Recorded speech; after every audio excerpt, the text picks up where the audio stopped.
તો રામ રામ બધાય મિત્રોને. તો સવારના પોરમાં ઉઠી ગયા અને આપણે નીકળી ગયા વાડી બાજુ, કેમ કે આપણે ત્યાં લાઈન ભરેલી આખી ગાડી આવવા નથી, એટલે ને આવી ગઈ ગાડીને લાઈન ખાલી કરીને મારતી તો લાઈનનો થપ્પો. પછી આપણે પહોંચી ગયા ઘરે ને આવડા ભાઈ અઠવાડિયાથી ધબધબાટી બોલાવે પણ હજી કબાટ બન્યો નથી, હજી તો ખાલી ખાના જ થયા. આમ જોઈ લ્યો મિત્રો, આપણે ઠેલી લઈને નીકળી ગયા બજારમાં રેશન કાર્ડનો માલ લેવા. હજી તો જેવા દુકાને પહોંચ્યા ને એવા ભાઈ કે ચશ્મા પહેરલો. આમ જોઈ લ્યો છે ને બાકી અઘરી નોટ.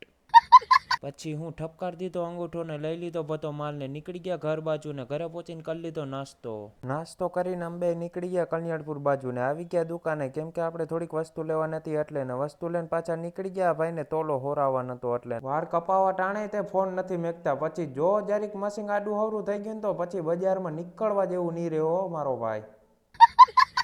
પછી અંબે નીકળી ગયા અમારા ગામ બાજુ ને લઈ લીધો પાણીનો શીશો ની મિત્રો, પેટ્રોલનો શીશો. ગાડીમાં પેટ્રોલ નાખીને આમ તણે નીકળી ગયા ખંભાળિયા બાજુ ને. આજનો મિની લોગ આપણો કેવો લાગ્યો એ કમેન્ટમાં જણાવજો ને લાઈક સબસ્ક્રાઈબ કરવાનું ભૂલતા નહીં. તો મિત્રો બાય બાય.